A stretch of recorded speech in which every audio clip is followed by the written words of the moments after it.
Hi, everyone. Mitch, W1SJ here, presenting the golden days of shortwave listening. Now, before I was a ham, I was a shortwave listener. We're going back to when I was like 15 in high school, back in 67, 68 time frame. It's a long time ago, about 53 years ago. And things were a little bit different back then. It's kind of scary that most of the people you're going to hear on these recordings are not around anymore. I mean, if the average age of people were like about 35 on these recordings, they'd be close to 90 right now. And then I dare say not too many of them are around today. So that's kind of scary when you keep that in mind, that demographic. But some other things to look at. First of all, understand where the shortwave bands are. The international shortwave broadcast bands. Well, the key one that you want to pay attention to is 31 meters. That's where the action took place at 9.4 to 9.9 megacycles per second. Okay. Hertz was just coming into play. It was megacycles or kilocycles per second. A couple of people said the Hertz thing, but it was cycles. And the second most popular band was 25 meters, 11.6 to 12.2 megacycles. And then we go lower down to 41 meters, which is basically also the 40-meter ham band. Used to hear a lot of stuff there. And 49 meters. Now, this stuff down below here, 60 meters and 75 meters, those were the tropical bands. 75 meters, of course, is the 75-meter ham band as well. And that is still a shortwave band in Europe and Africa. And sometimes you also get operations on 19 meters when the sunspots allowed it. So outside of the USA, meters were more often used than frequency. In Europe, you said the station by the meters, the wavelength, not by the frequency. Over the years, it's changed. Of course, in the US, it's always been frequency. And another thing, back then it was Greenwich Mean Time, not Coordinated Universal Time. Greenwich Mean Time, but since Greenwich, England, is not on Greenwich Mean Time for half the year, they came up with Coordinated Universal Time. So some of those things to keep in mind. The other thing to realize is interval signals. We're going to hear a lot of those. An interval signal was a very short piece of a song, a couple of bars, to help tune in and identify a radio service, usually played 5 to 10 minutes prior to sun. So you'd hear this, remember, you got a lot of stations squeezed into a very short part of the band, very hard to pick up who's who. You'd hear that distinctive melody, and you knew right away who that was. So years ago, in my family, we had this Zenith Transoceanic radio. I'm sure you've seen them around at flea markets. This is the Model 500 with the circular dial. I also have one with the linear dial as well. And basically, this thing was used for listening to broadcasts, listening to AM radio, listening to music, news, that sort of thing. And that was this button down here that said BC, broadcast.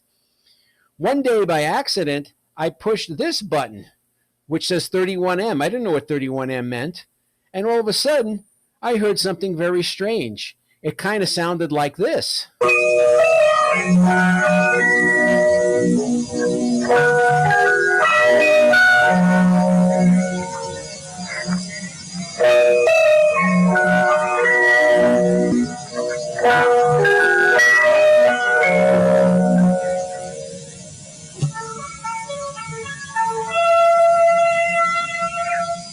This is Captain calling North America.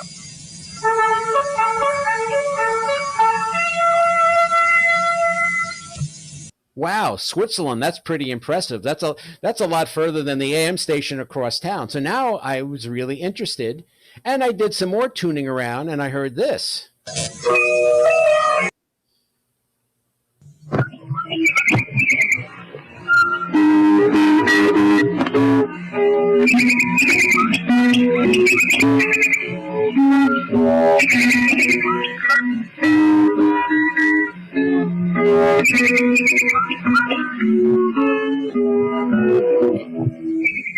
Radio RFA, the voice of South Africa from Johannesburg.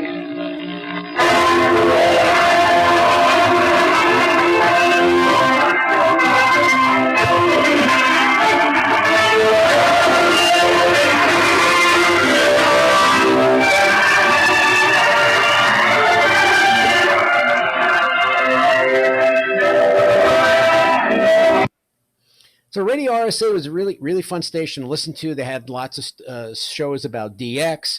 They even had a show, Afrikaans by radio. That's the official language of South Africa then. Afrikaans is basically Dutch with an African accent, but they had a little thing there. Listen to it, interesting. It was a really jolly show. I mean, even the interval signal was great. That's the mockery bird that was chirping in there. Real fun thing. What we didn't know. This was, we're going to talk about propaganda on shortwave, but this was probably the worst propaganda because listening to it, we thought South Africa was a wonderful place. South Africa was a pretty horrible place if you were of the wrong persuasion, right? You didn't really want to be there. I mean, we heard later on about apartheid, which didn't mean much to us back in the 60s, but it was pretty terrible, and people would be sent to jail and get killed there or whatever. Really ugly. Radio RSA went away, of course, when the country unified, and they don't have shortwave there anymore. Neither do they have from Switzerland either. But it was interesting. And then there was this other kind of weird tune that I'd hear when tuning across the bands.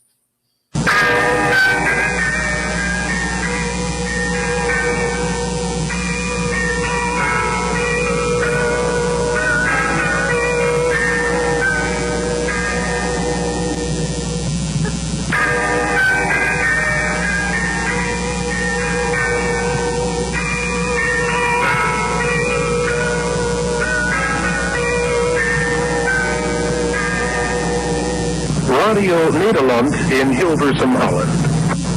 You are tuned to the Dutch World Broadcasting System with a transmission directed to listeners on the North American continent. This particular broadcast comes to you relayed via Bonaire, Flamingo Island, on a frequency of 9.590 megacycles per second. So that was really weird. That interval signal is the 80 Years War song played on a carillon. A carillon is kind of like an organ, but instead of hitting tubes, there's all these bells hanging from a tower, and it was done in the Der Bosch Cathedral in Holland. Very distinctive interval signal. And Radio Nederland was one of the cheaters. You didn't really pick up a station from the Netherlands. They broadcasted from their relay station in Bonaire, which is an island in the Caribbean off of South America. And they just had a rock-crushing signal here. They did it by a relay. A lot of stations did relays back then. So their studios looked like this. This is the studios in Hilversum. This is another QSL card I got from them. The studios building in the shape of an airplane, and they had their regular Hilversum studios nearby. They had also a lot of great programming on DXing and everything, and they had the famous Dutch by radio, where not only this is my book that I still have, and a little 33 and a third RPM record that you can hear the pronunciation. I did that for a while. Dutch kind of like English. Kind of interesting to learn that. So yeah, a really fun station to listen to. So I decided, gee, I'm going to get into this. I need some better tools of the trade. I mean, the Transoceanic was good, but I really needed a shortwave receiver. So I bought myself this Heathkit GR54, and I had to build it. Heathkit, right? Built the thing. So what the Heathkit had was a little band spread thing here, which you can kind of tune across the bands. Remember, if you look at the 31 meter band on this dial, it's only this little space here, but you could spread it out. And this radio also had sideband, which we're going to find out later was kind of important to know about. And also my mom bought me this reel-to-reel tape recorder. Okay, 5.25 inch reels. I mean, this is almost like a collector's thing. All the stuff that you hear on this in this show was recorded on this thing, and it still works. 53 years later, still works. Has the fidelity of a tin can. I mean, let's face it, it's not hi-fi, but it's shortwave, so who cares, right? And I decided to get real, and I became an official shortwave listener. So the magazine Popular Electronics had this shortwave monitor registration system, and they just like hams, they assigned you a call sign, and my call sign was WPE2QIA. If you type that into Google, they'll actually tell you it's me. So I mean, people keep track of this stuff. And you can see I have a couple of certification stickers. This one here, which you can't hardly read, is for 50 countries. You say, well, 50 countries, that's not a big deal. I have DXCC. Well, remember that you don't pick up shortwave broadcasts from rocks in the ocean like hams can do for DXCC. It has to be kind of a real country with a budget that they can run international broadcasts, right? So it's a little bit harder to pick up a lot more countries. And they also had 40 states and 20 zones in there. So I was kept pretty busy doing that kind of stuff. So in tuning around the bands, I got my new radio and I tuned around, and you keep hearing this interval signal all over the place, up and down the bands.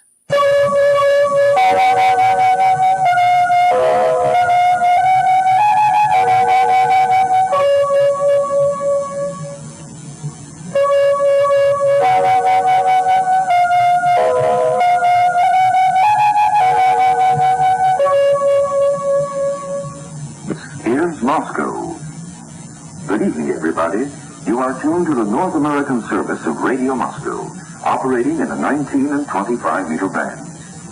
This is the first of 5 evening broadcasts that begin daily at 5 p.m. Eastern Standard Time on 15.36, 15.26, 15.21, 15.15.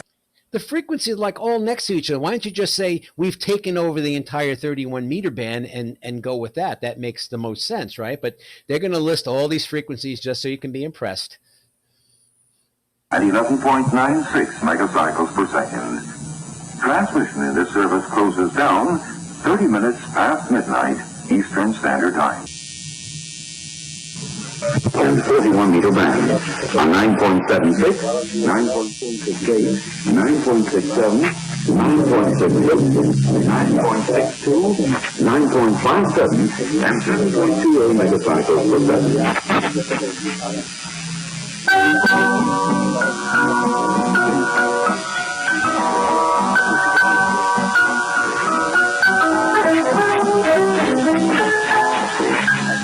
It's time now for news, comment, and music.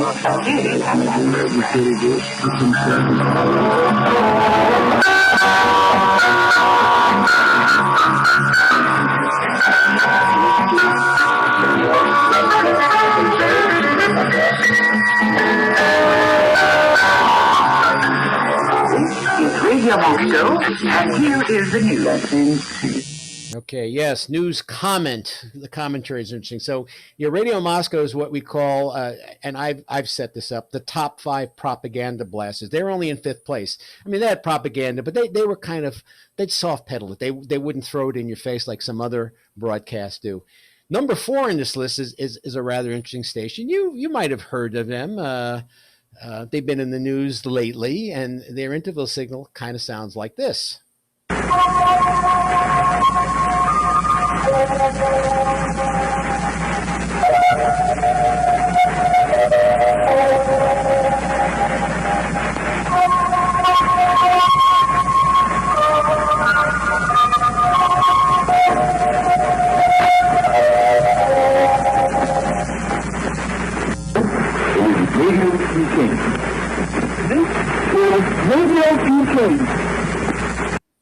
Not a bad signal coming from about 9,000 miles away, but of course they're probably using a quarter to half a million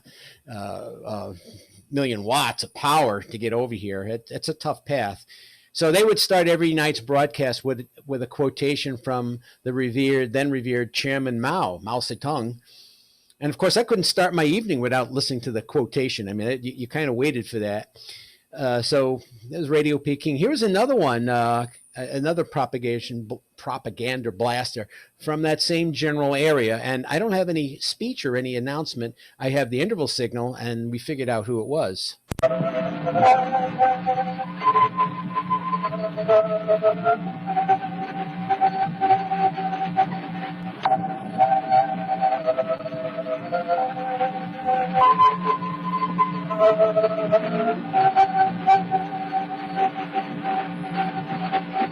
So Radio Pyongyang, DPRK, the Democratic People's Republic of Korea. The QSL card wasn't much. It's kind of more of a postcard, but it was all the other stuff that they sent me. We have a propaganda booklet here. We got postcards, and you see all the stuff from Korea. So I got all the stuff from Korea. I got all the stuff from China. I got a lot of mail from various communist Soviet states with the hammer and sickle. So I'm sure that my name was front and center in the FBI files or the CIA or wherever they keep such records. Probably a troublemaker getting all this mail from such subversive places. Now, Korea was interesting. I never heard a broadcast in English, except once. I heard some guy speaking, and it definitely didn't sound Korean. He sounded American. Well, keep in mind, this is 1968. What happened in 1968? That's when the Koreans took the Pueblo. Remember that? They took one of our ships. It was supposedly in international waters. Piracy. They took them and hauled them in and took everybody prisoner.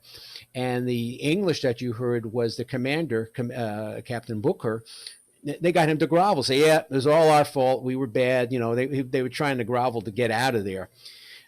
Very, very interesting story. Now, right in our area here in Vermont, one of the local hams here is W1ZK, Ralph. He spent an entire year, courtesy of the People's Republic of Korea, all expenses paid. Well, let's just say it was not Club Med. They were fed poorly. They were beaten regularly. There was a story where they would give their Korean captors the finger and told them it was a Hawaiian symbol of good health. Eventually, the Koreans caught on to that, and they beat the snot out of them. It was not funny, really.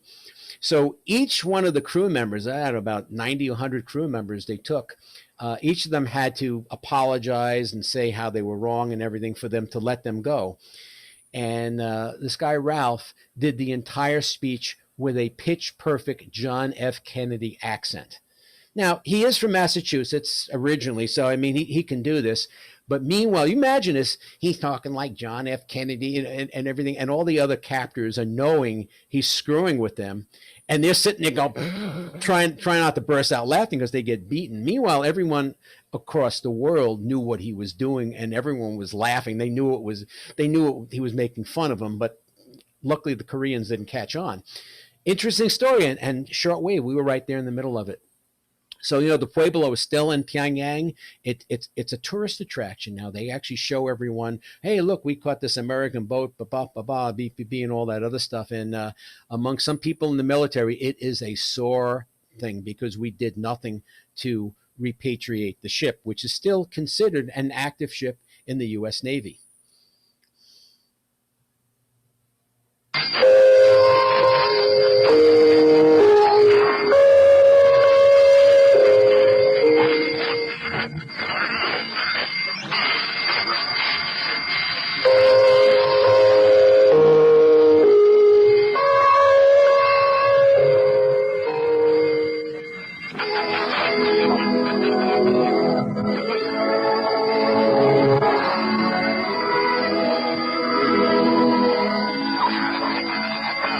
Ladies and gentlemen, good evening. You are listening to the North American service of Radio Berlin International, voice of the German Democratic Republic, broadcasting daily on shortwave.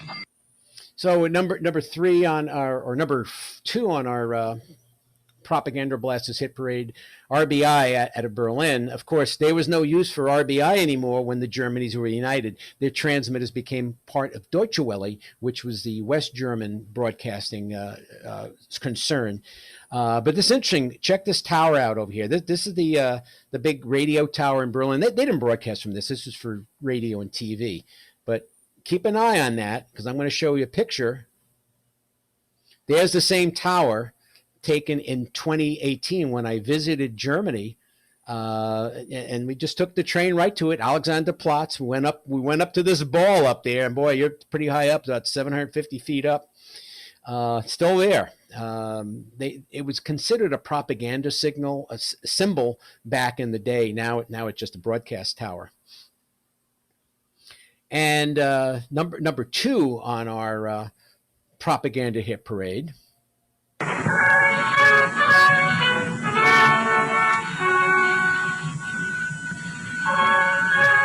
We used to make fun of, but you know, we recognize it right away.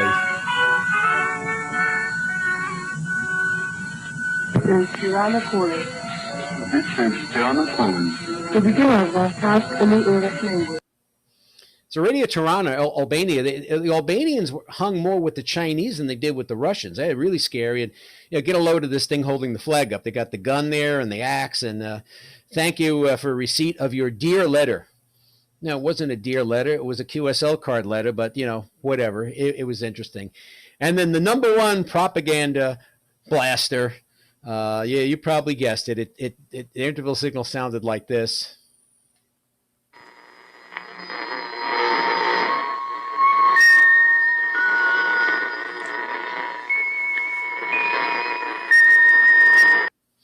It sounded like the Gillette commercial that they played like during the World Series. Da, da, da, da, da, da. But no, it's not. That's actually called the March of the 26th of July. The Cubans have a lot of marches with dates on them, and all Cuban songs are about dying for the motherland or something. A lot of that theme going on there. But anyway, that's the name of that song.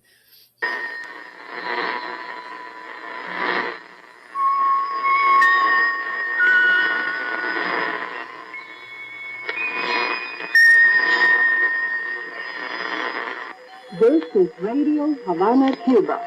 Broadcasting from Cuba, free territory of America.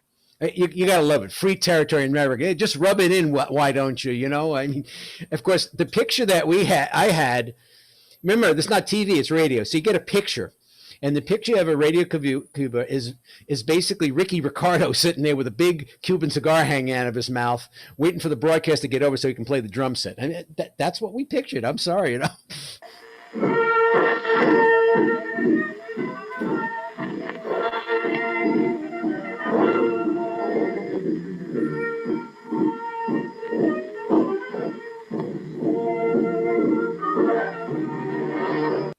So that was a couple of bars from La Bahia Mesa, which is the Cuban national anthem. Again, fighting and dying for the motherland and all that other stuff. It's a militaristic march. They sent me lots of great things. This was a Christmas card. You opened it up. It looked like a Christmas tree on the outside. When you folded it in, it was Castro's beard, right? And again, you have another character of Fidel holding the gun there and blowing into the microphone. So, at least, I mean, when they did propaganda, you damn Yankee imperialists, they didn't pull no punches. They told you the way it was. So at least you had to appreciate they told what they thought was the truth. All right, so now let's give a quick rundown of European shortwave broadcasts from all over. This one is one of the most interesting ones.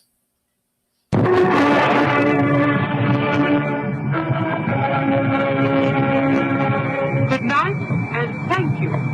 The West can and will win.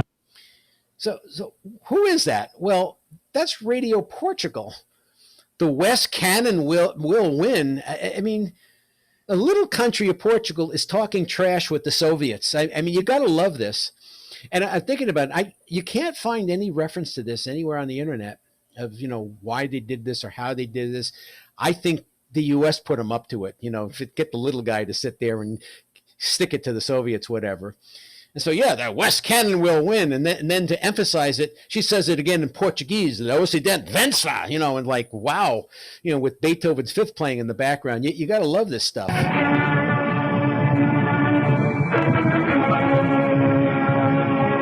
O Ocidente vencerá.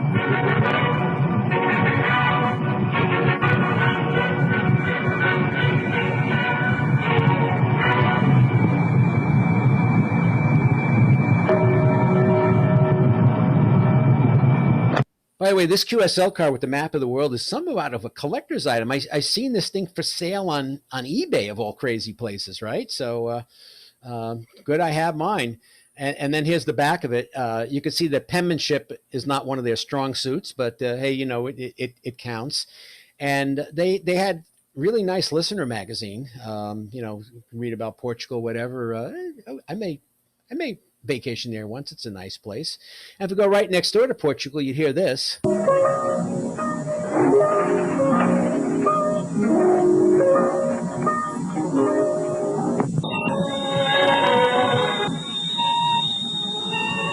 evening, America. This is the voice of Spain, broadcasting from the Spanish National Radio in Madrid. This program goes out every evening at 8, 9, and 10 o'clock Eastern Standard Time on the 30.74 and 48.90 meter band.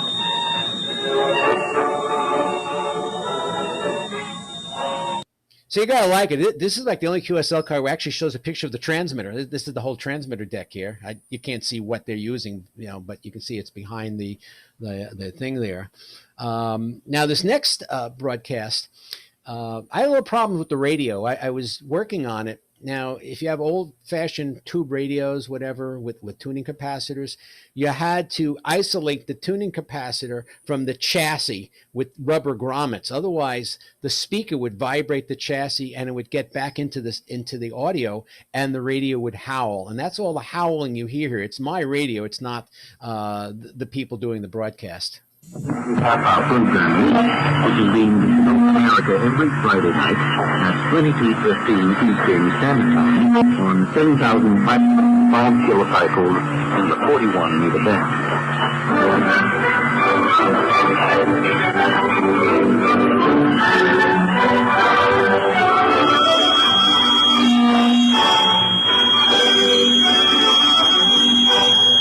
In tonight's transmission, the Polish Foreign Minister sums up the world political scene, anniversary of Warsaw's liberation from Nazi occupation, moods of philatelists, and Polish Sportsman of the Year.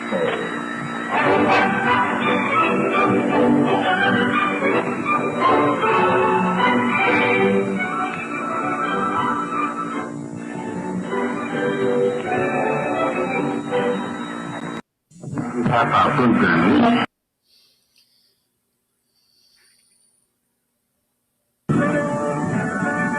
So Radio Praha, Czechoslovakia, I don't have an announcement. We just have the interval signal for them.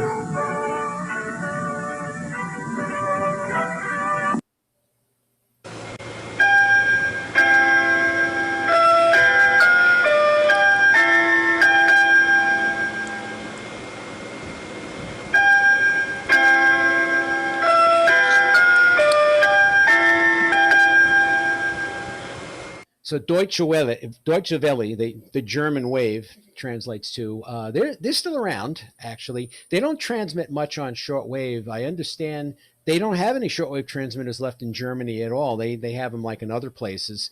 I know I last listened to them when I was in Germany. They did a special broadcast about the World Radio Team Championship. It was on, I think, 60, 75 kilocycles.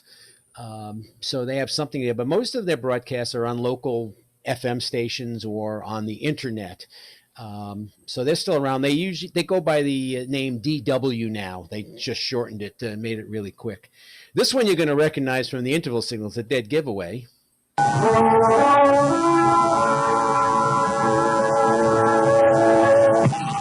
Austria calling? The shortwave service of the Austrian radio is broadcasting directed to the eastern part of North America on 9.7 megacycles, 1 meter, and directed to Central America on 15.43 megacycles, 19.44 meters.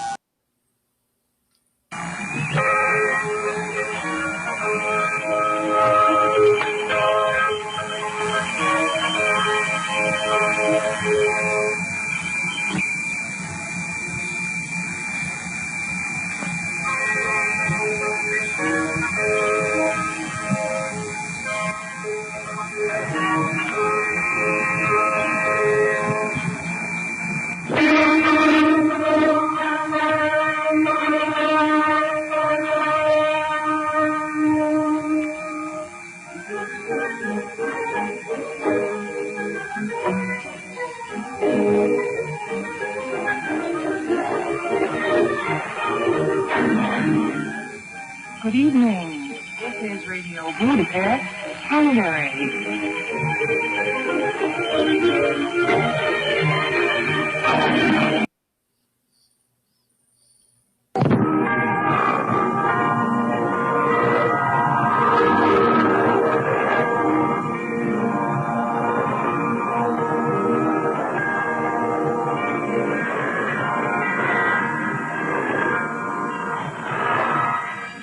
Listen to the announcer on this. Remember I said that the announcers back then are probably 90 years old today. I think this particular announcer was 90 years old when this broadcast was made. Good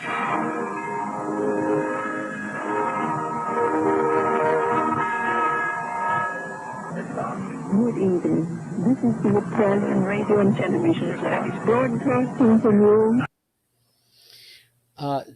Actually, that was their opening theme. Their interval signals were these birds chirping. And so you tune across the band, you hear these stupid birds chirping all over the place. That was RAI's interval signal, just birds, just for the birds or whatever. Some of the stations were just on to have a lot of fun. They didn't really have any political agenda. They just said, hey, let's talk to you. Let's have a good time, whatever. And this was one of them.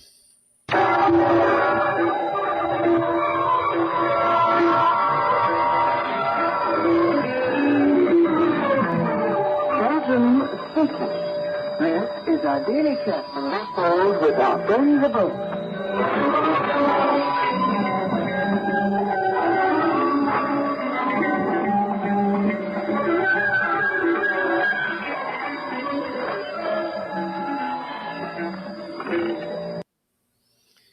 Okay, Radio Denmark was an interesting station. They didn't run a lot of power. I think they ran about 50 kilowatts, which is kind of on the low side. And I think they were using a mag loop for an antenna. So I don't know what they were using. They were hard to hear. And it seemed like they shared the frequency with Radio Habana, Cuba. So they were always kind of interfering with them. But they were big into self-deprecating humor. In their listener magazine, they'd always publish these letters saying, hey, I turned on the radio the other day and an absolute miracle occurred. I actually heard you guys. So they were tough to hear. And a couple of years after I heard them, I got the listener magazine and they said, that's it. We ain't broadcasting in English anymore. We're just going to broadcast in Danish to ships at sea. And then the rest of the whole article, the whole magazine was in Danish, unfortunately. But this is what their interval signals sounded like.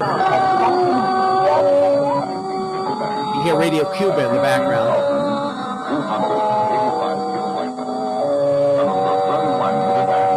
At 9,575 kilobytes.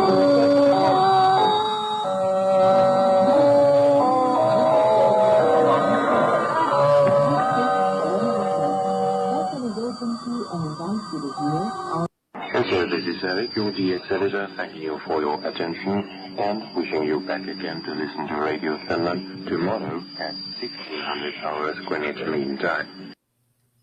Is the LNT service of Radio Norway.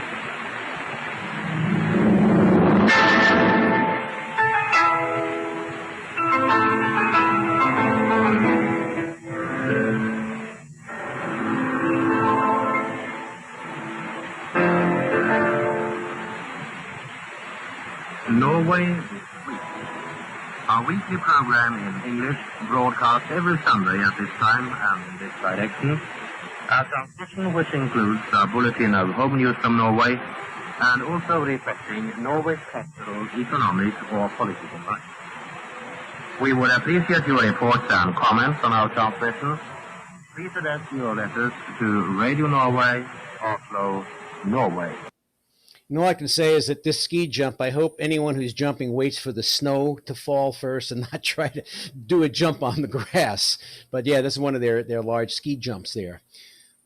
Now, Radio Sweden is an interesting little station, very prim and proper QSL card, and they talk about the Kingdom of Sweden and all that other stuff. But what they broadcast was a little strange, and we'll play the interval signal, and then you'll actually hear one of the shows I recorded.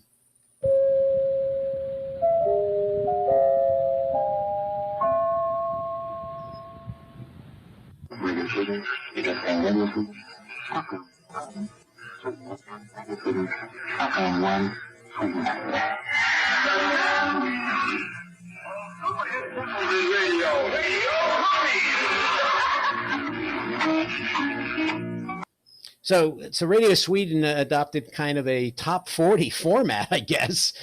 And, you know, when you wrote for a QSL card, you said, yeah, I heard your broadcast on this date, on this time, and this frequency, and you explain a little bit what you heard. And I says, yes, I listened to your broadcast when you were playing Radio Whoopee.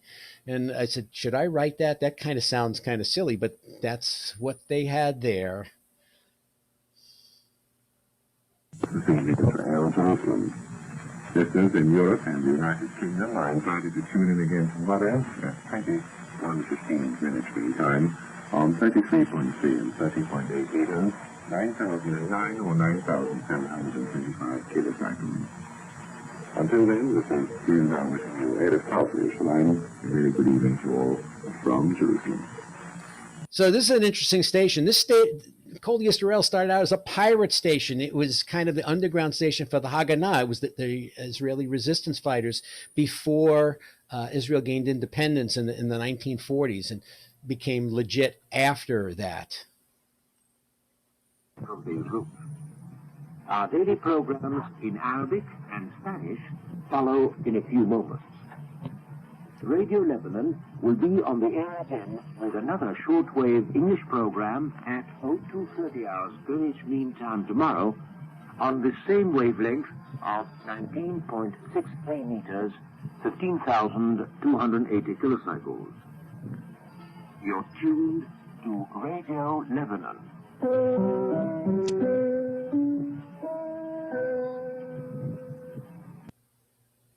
Radio Cairo calling North America on 31.66 meters, altitude of 9,475 kilohertz.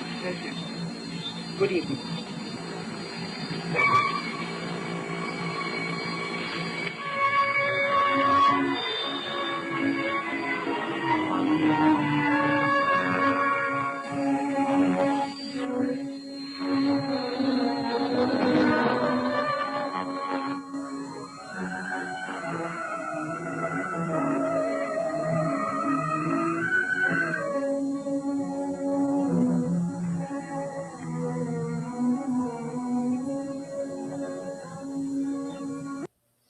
So Radio Cairo, interesting looking QSL card. There's the back of it, all the Arabic writing.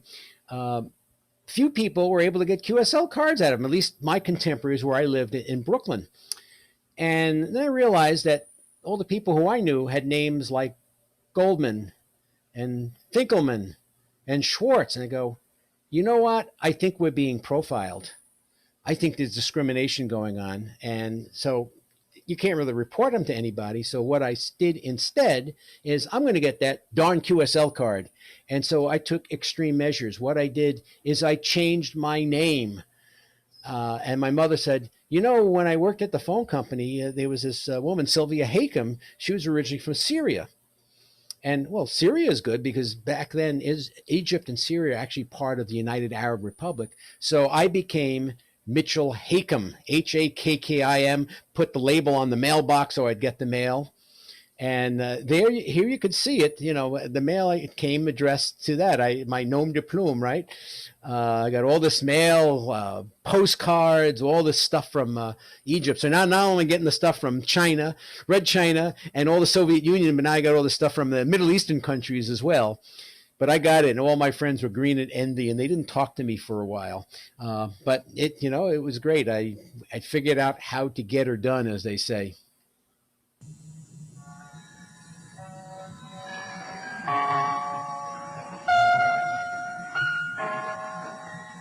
Now, you may not guess who this is. It's kind of interesting who would be using this interval signal.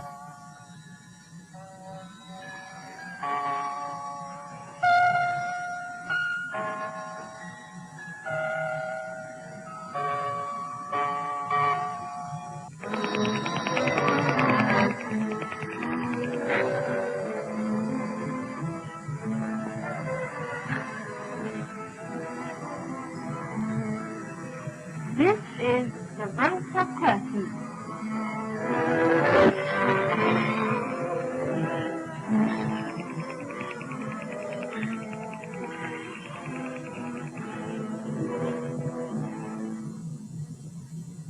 This is Ankara, transmitting on 19.79 meters, 15.160 megahertz.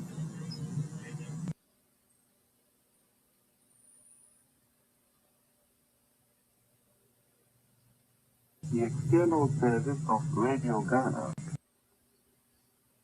Okay, and now almost one of the hardest stations to pick up, Radio Japan. Not only are they 7,000 miles away, but the direction that you have to point to hear Japan is right smack over the magnetic North Pole, which does wonderful, crazy things to a signals up and down, distorted the whole thing.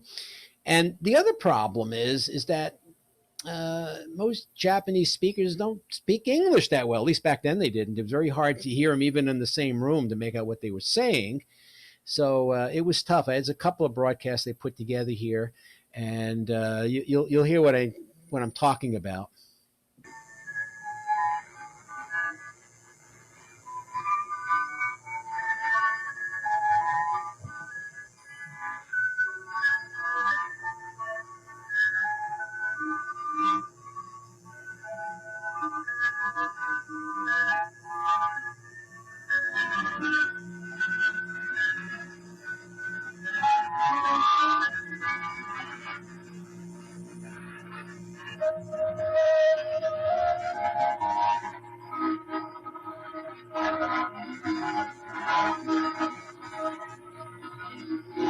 So listen to that flutter as it's just going crazy all over the place. And then at some point, the signal's going to get ridiculously loud.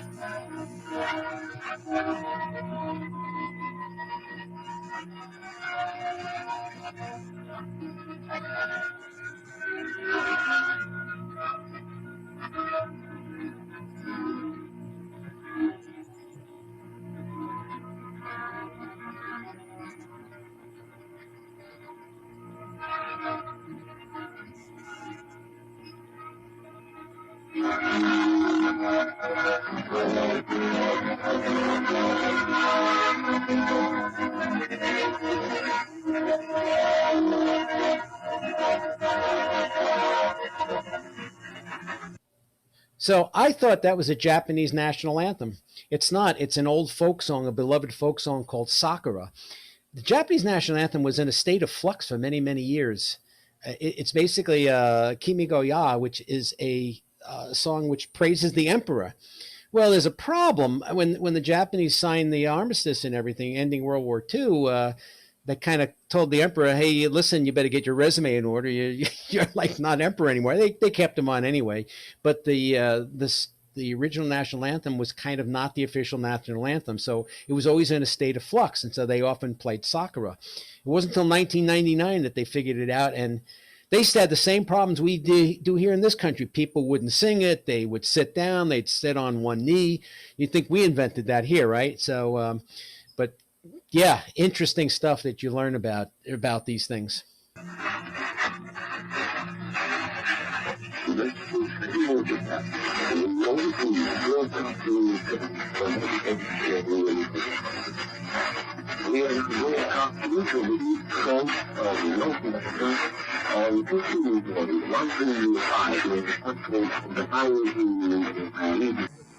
Good evening, everyone. This is Radio Transoceanic, the overseas broadcasting network of NHK.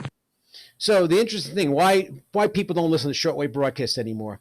I can bring up our local TV station, Vermont Public Television, Digital 3, and they have NHK TV there where I get perfect sound and perfect video, and they speak a lot better English too, by the way. What do I need to listen to shortwave for anymore? So that's how it's become now. This country you're going to recognize right from the interval signal.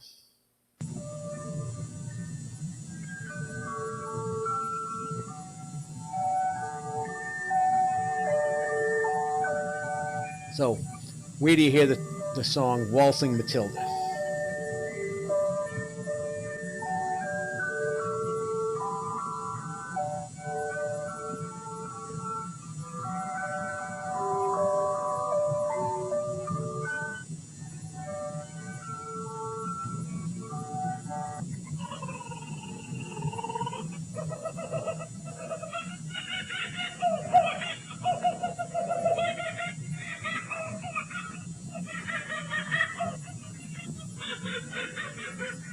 Good morning, everyone. This is Radio Australia, service of the Australian Broadcasting Commission. So they would broadcast in North America about 7 in the morning. You turn that on, and there's the kookaburra bird, also known as the laughing jackass, start doing that laugh, and you just roll over laughing when you'd hear that. And they played that bird till their last broadcast, which was like in 2017, 2018. People cried when they went off the air because it was a beloved station. Notice the power level from way down from Australia down 11,000 miles away, 10 kilowatts. Okay, the Pacific Ocean has gain there. And in the same neighborhood, we heard this. All 6:30 GMT. Radio New Zealand broadcasting to Pacific Islands on 11.78 megacycles in 25 meter band and on 9.54 megacycles in 21 meter band. And Radio New Zealand broadcasted with 7,500 watts. I mean, are we talking QRP here or what? And I heard them fine. So now this next segment, we talked about interval signals. I'm gonna pick out the 3 most unique interval signals. Okay, starting with number 3. So you'd hear this thing, and they had the interval signal, which was nothing really special, and then the sign-on song. That is what's weird.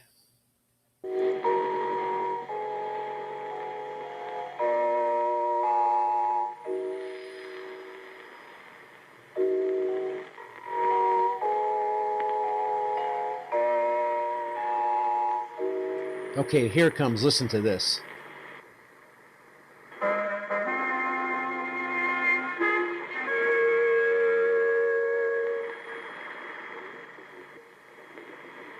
This is radio station Peace and Progress. You are tuned to radio station Peace and Progress, broadcasting the voice of Soviet public opinion.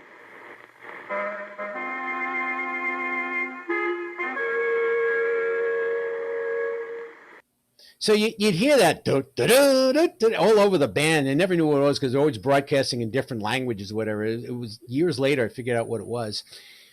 So some points about this. Radio station Peace and Progress. Are you kidding me? The Soviet Union in the 60s neither had peace nor progress. Certainly not progress. I mean, waiting in a bread line is not progress. And I said, well, why do you have Radio Peace and Progress? They have Radio Moscow. And the way it was explained to me is it's kind of like the difference between the Voice of America and Radio Free Europe. So Radio Free Europe, we say these people in these communist countries, oh, figure out how to get out here, come to America where the streets are paved with gold and it's great. And radio station Peace and Progress says, oh, leave North America, leave all that American capitalist stuff behind, come here to the Soviet Union and wait in a bread line. I don't know. I mean, that's the way I kind of view it. And I love it. The voice of Soviet public opinion. How is that measured exactly? Do they do Survey Monkey? I mean, whose opinion? But it was interesting to listen to. This next one is equally, well, it's even stranger. It's number 2 on our hit parade. This thing, well, listen to the instruments. It's just really weird.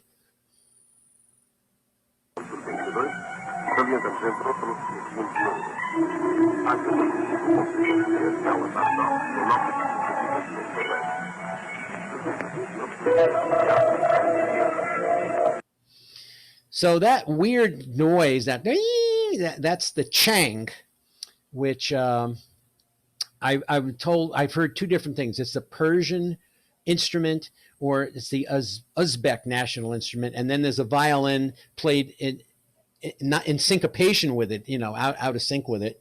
Listen to it again.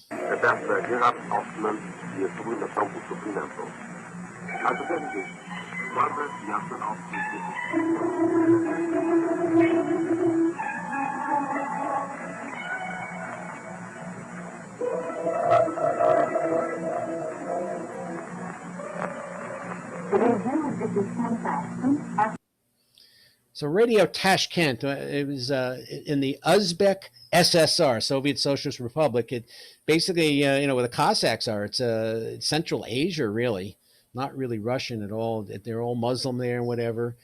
They're an independent country now called Uzbekistan. Amateur call sign Uniform Juliet 8 is usually their call signs there.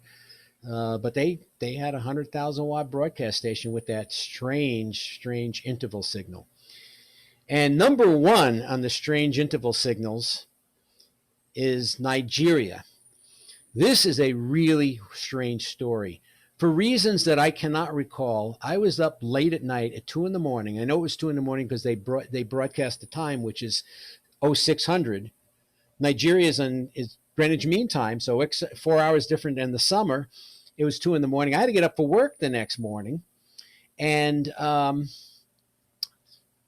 course, this is a broadcast on 80 meters, 3986 kilocycles. It's for local consumption. It's not broadcasting to the world. It's just broadcasting to Nigeria. They call it the national program. So the interval signal they use in Nigeria is a thing called the talking drum. The talking drum is an instrument used by the Yoruba tribe in Nigeria. It's a drum, but the sides are soft. So when you squeeze the sides of the drum, it changes the pitch. So it goes boing, boing, boing. It makes that weird thing. It's kind of used to simulate human speech almost. And you're going to hear this. They play it a couple of times. They play it every half hour, whatever. Now, another interesting factoid. What was going on in Nigeria in 1968? Well, they were in the middle of a civil war. You see, the portion of Nigeria, the south eastern part of Nigeria, where they mined all the coal, Biafra, they had no use for the people in Lagos that were running the country. Different tribes that couldn't get along with each other. So they seceded, and then there was this big civil war and whatever, and the Nigerians were trying to take back the land, and they were winning. They actually starved the Biafrans out. There was some major human rights violations and everything else going on. They even have the wrong place. They have 3.980 kilocycles. It's actually 3.986 because that's what they announced in the broadcast. And they say in Enugu, which was the capital Biafra before it fell. But no, this came from Lagos. It didn't come from Enugu because 3 days later I heard Voice of Biafra back on the air. But anyway, you're going to hear the talking drum. They're going to talk about some things, and they're going to have these military call-ups and whatever. And right smack in the middle of the broadcast is a toothpaste commercial. You can't make this stuff up. The national program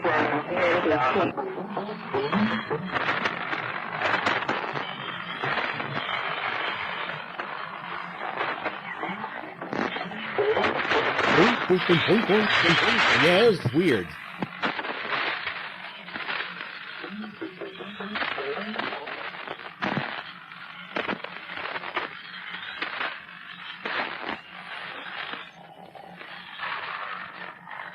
Oh, they tell you that they speak about 55 different languages in Nigeria, and they would go to different languages. You never knew what the heck they were talking about.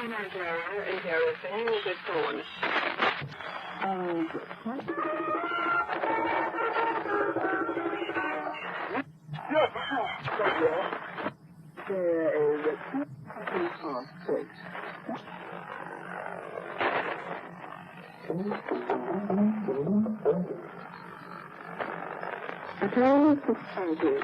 I have already Nigeria. So be sure you buy right. Only President toothpaste contains beauty, a common ingredient to get your teeth really white. Get the king white side, be confident. Brush your teeth like students. For cleaner teeth, President. President, for clean white teeth, use President toothpaste. Hook off.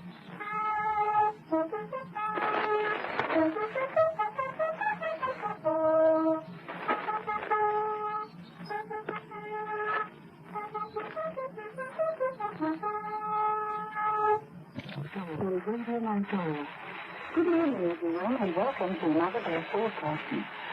Today is Saturday, the 6th of July, 1968. We are radiating on 3.99 motorcycles per second in the 60 meter band, and with 3.98 motorcycles per second in the 75 meter band. And at 7 o'clock, an additional frequency of 7.255 motorcycles per second in 41 meter band. So, yeah, the Nigerians wanted you to believe that they had the Biafrans on the run, but 3 days later, at or near the same frequency, I heard this. So they were still on and kicking. They did fall about 6 months later or so.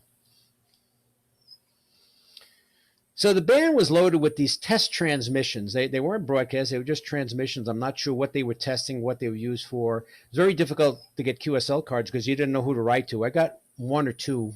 The first one was rather strange. I picked them up some years earlier, and you couldn't make them out. They were on sideband, and it sounded like he was saying Fokafos, New Guinea. And went to school that day, met up with my buddy. He says, I picked up New Guineas. And I told him, he says, couldn't be Fokafos, New Guinea. He says, first of all, they don't have the PH sound in New Guinea. Well, how do you know that? What do you come from there? He says, they speak 92 languages in New Guinea. And besides, they're cannibals. Who cares what language, who cares what sounds they make? They're busy eating you, right? And it's a true story, by the way. They did have cannibalism there to recent times. So later on, I picked up the thing and I put the sideband detector on it, and it was a slightly different story. This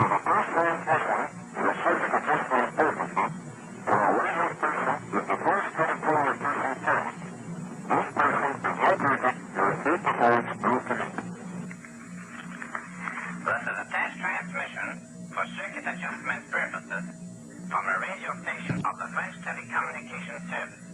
The station is located in Fort-de-France, Martinique.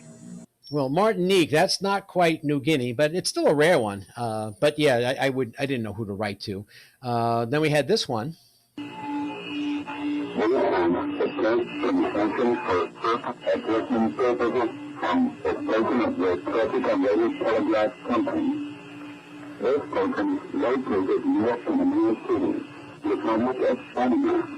This is one I did get a QSL card from.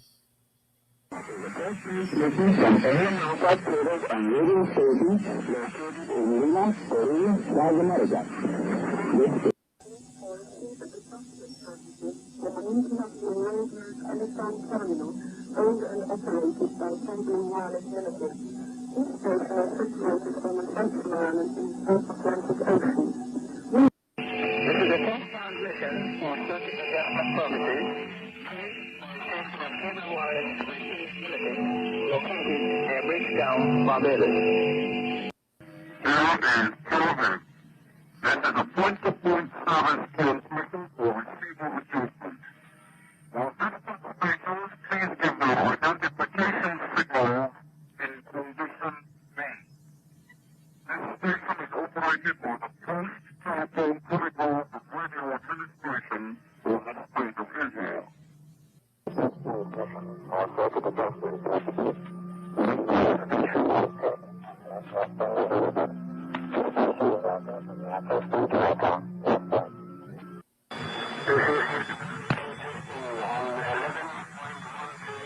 Megacycles. This is here to be radio testing on 11.127 megacycles. I don't know where Chest to Bone Radio is. I never was able to find where that guy was. And this next one is Shannon Air Radio. It's a transmission for airplanes coming into Europe, and it broken up with a lot of static and everything. It was low frequency, 5.1 or something megahertz.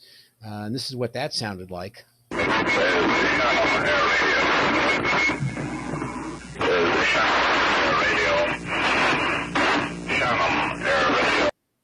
It sounds a lot like Uhura and on the Enterprise trying to communicate with Starfleet, and an ion storm is ensuing. It's kind of interesting. So their QSL card is really no big deal, right?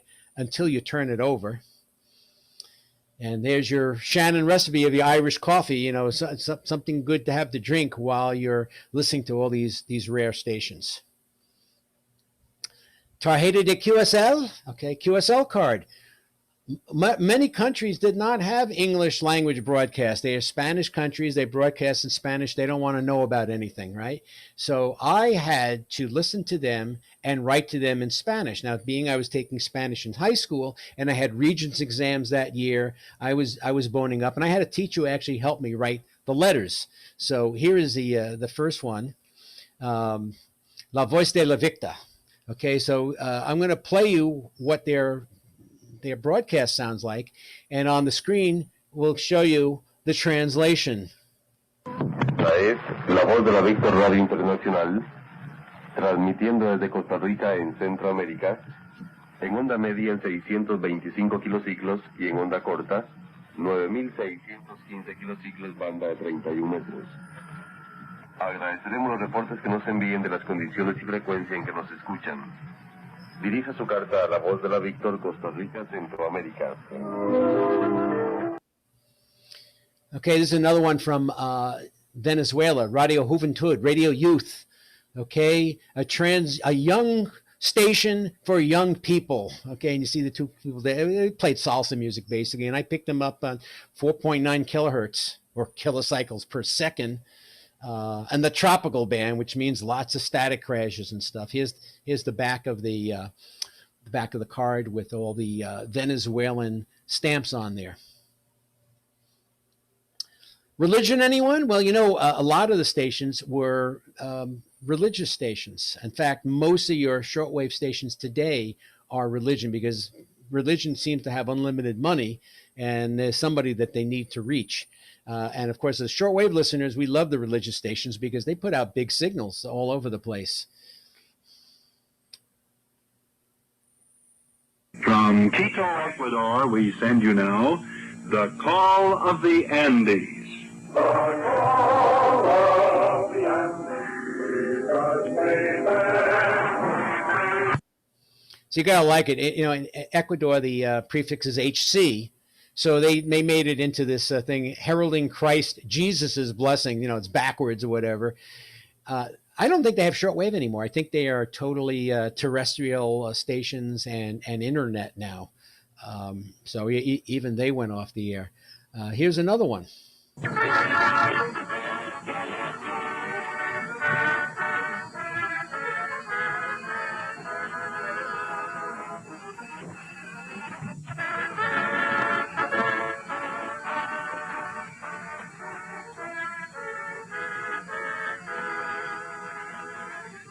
You're listening to DJB Trans World Radio on the Caribbean island of Bonaire in the Netherlands Antilles. Now, I don't think they go on shortwave anymore either, because I checked the Google Maps and their studio's right here. This is where they are. I mean, the Google Map shows Trans World Radio, but I don't see any antennas there. Now, remember Hilversum, Holland? They had also a relay station Bonaire. That was up over here somewhere, and you could see an empty area where it's all cleared, no towers or anything. It's gone.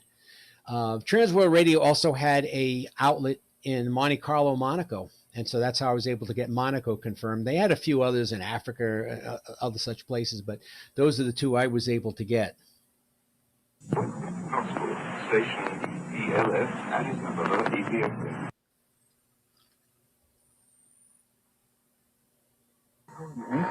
Box 1 is Houston, Haiti, West Indies.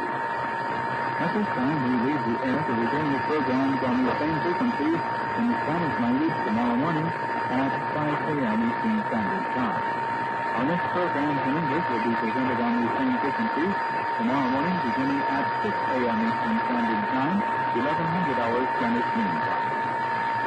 Speaking on behalf of the staff and management of Radio 4VPA, this is your announcer, Alvin Crawford, thanking you for being with us this evening. Wishing you a very pleasant good evening, and may God bless you.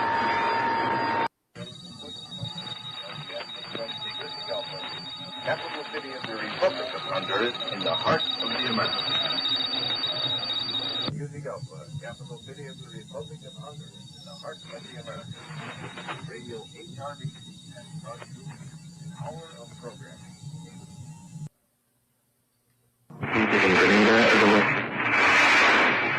We have been broadcasting with the Windward Islands and Eastern Caribbean on 3.28 megahertz in the 19-meter band. The time in the Windward Islands is 8:30.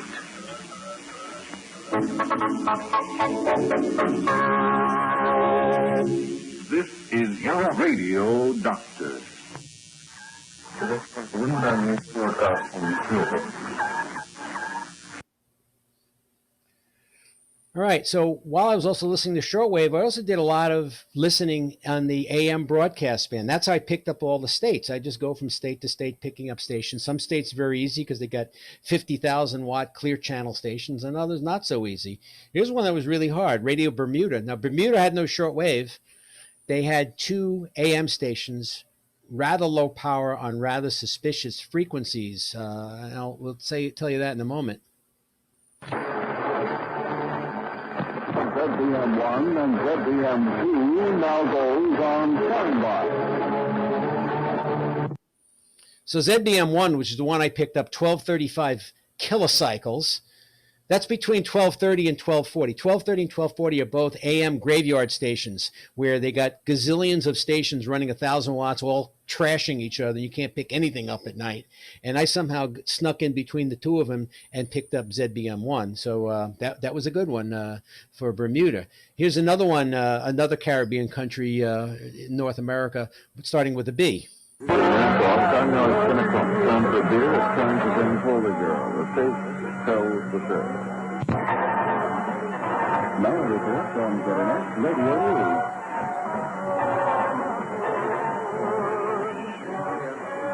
Good evening, everyone. I'm Frank Warren with the 10 o'clock news from our ZNS newsroom. First, the local news. The House of Assembly. This is the Bahamas, ZNS, AM, and FM NASA. So they didn't have a QSL card. They just sent you a letter. Some broadcasters did that. So 1540, where ZNS was located, very, very interesting frequency. During the day in New York City, you'd hear there was a daytimer out of Philly, like 50,000 watt daytime. They were in 50,000 watts during the day and 2 watts at night or something ridiculous. So you didn't hear them late in the afternoon. Late in the afternoon, early evening, you hear WPTR in Albany, also on 1540.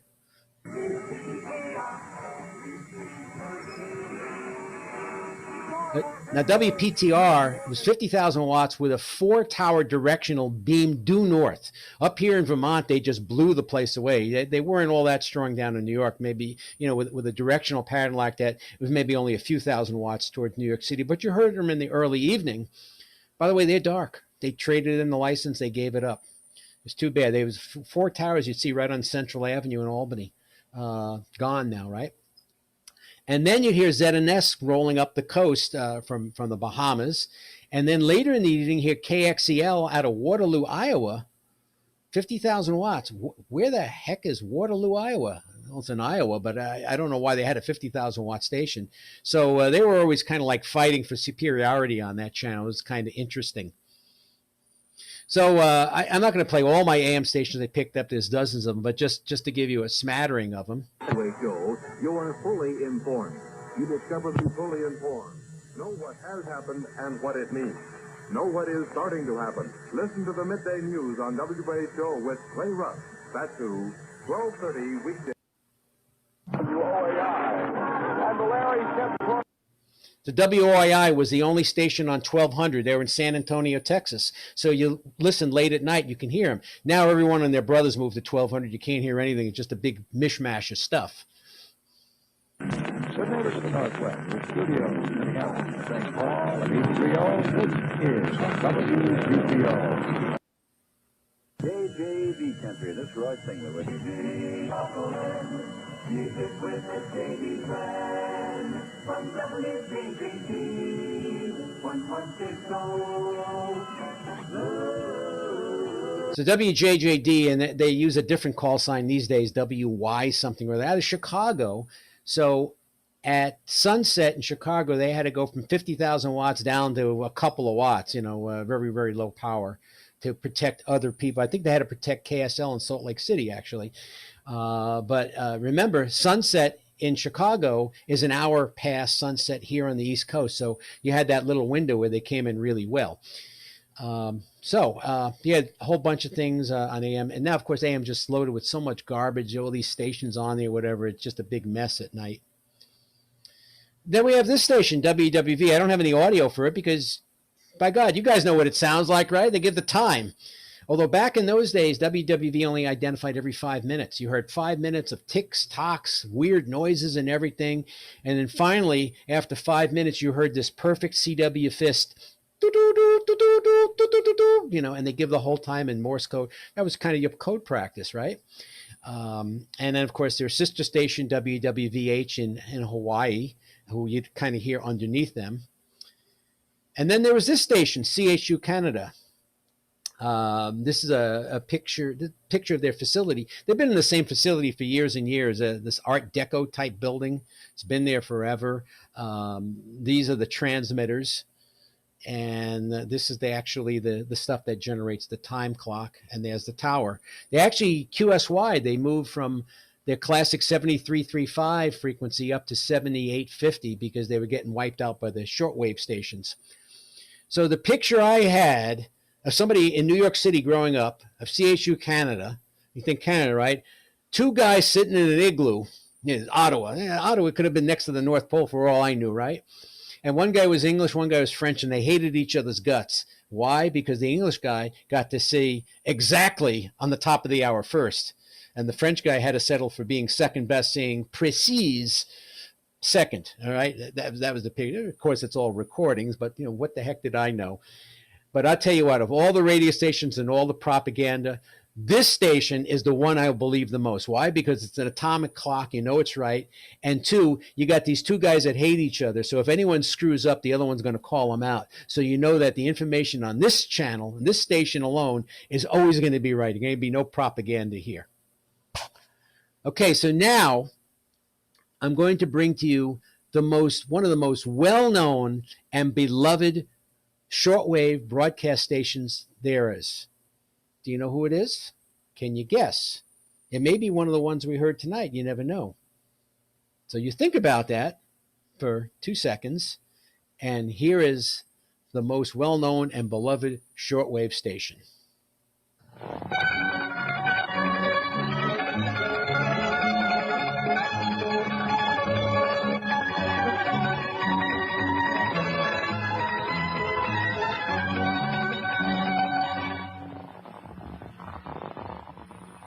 This is Morania calling. This is Morania calling.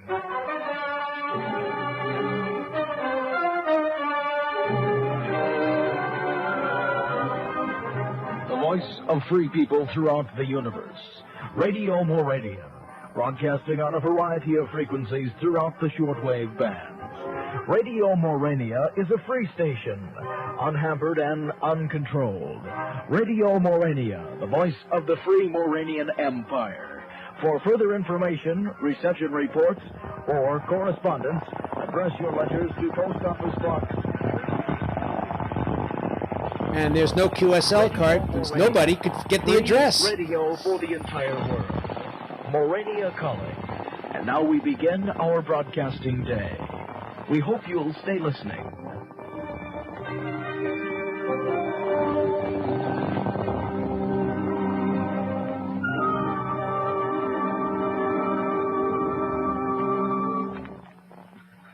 Ladies and gentlemen, the national anthem of the Free Republic of Morania.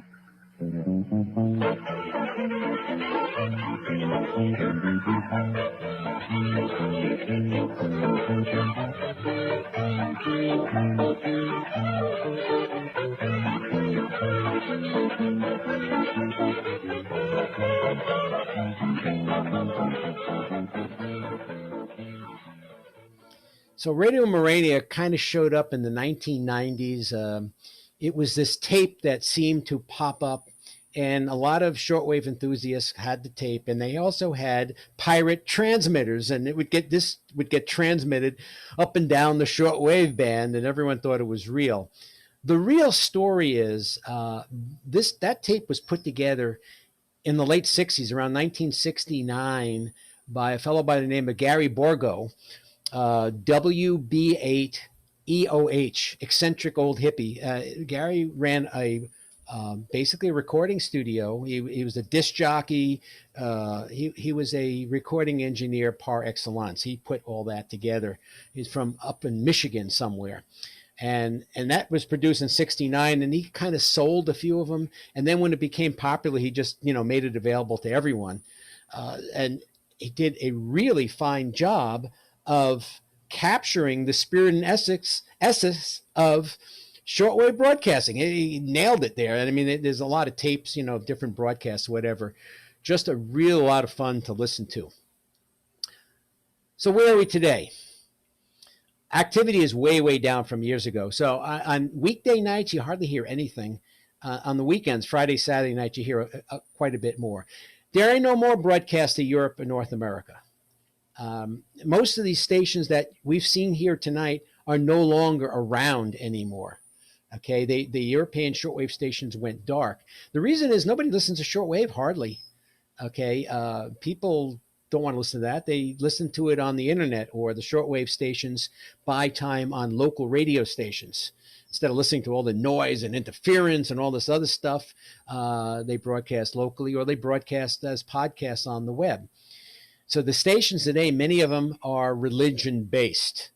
Okay, some preacher, whatever, praise the Lord and pass the hat, that sort of thing.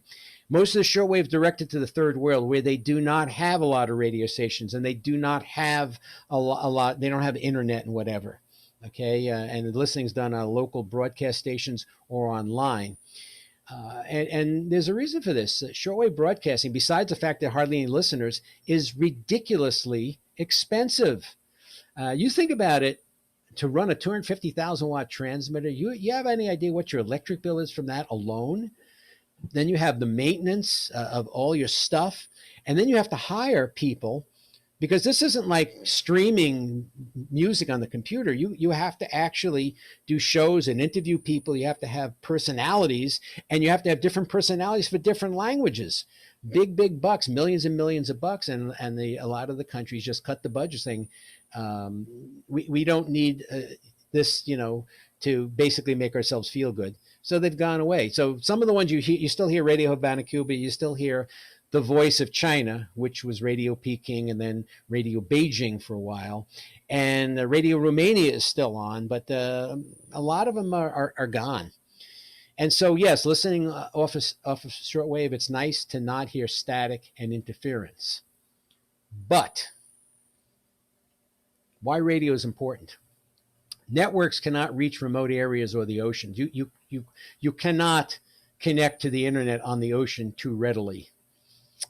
Well, use satellite. Yeah, you know what it's like to hold a satellite dish steady on a rocking boat. When Radio Australia went off, there was a big cry about it, because people said, the outback, there ain't no internet, there ain't no local radio stations. Radio Australia reached these places, they went away. Networks require a lot of infrastructure. I mean, there's a lot of stuff that it takes to get your internet to your house, right? If you have a disaster that wipes that out, whether man-made or natural, that will stop broadcast for a long, long time, because it takes a long time to rebuild that. If you knock out a radio transmitter, you just haul another one in by truck, put up something for an antenna, you're back on the air. And the other thing, broadcast can be easily blocked on the internet. If some country don't want to hear your message, they can easily block it. It's regularly done in places like China and places like that. You can't, while you can jam shortwave broadcasts, jamming is not that effective. Of all the jamming in Radio Free Europe, it still got through. Okay. So the question is AM broadcast radio next? We told you about WPTR went dark. The original WQXR, which later became WQEW and done WFME on 1560 in New York, a 50,000 watt station that was heard all over the East Coast of North America, dark. They sold the land under it and made millions of bucks. They claim that they're looking for another place. Well, good luck trying to find a piece of land in the New York City metro area to have a 4-tower directional array. Stations even here in Vermont are going dark or half dark. So the question, how to maintain legacy radio? We want the backup in case things go really bad. Something we do as amateurs. Amateur stations, we fund our own things, whatever. And even though it's shortwave and not on the web, it's hard to take us down because there's a lot of us. So that's a big question going forward. And nobody really knows the answer. So at any rate, I thank you for joining us tonight. And I hope you had a good time listening to shortwave. I certainly did. Remember, this was how I started in radio. And I hope that you use it to find parts of radio, whatever, to get excited about as well. So until then, 73 from Mitch, W1SJ.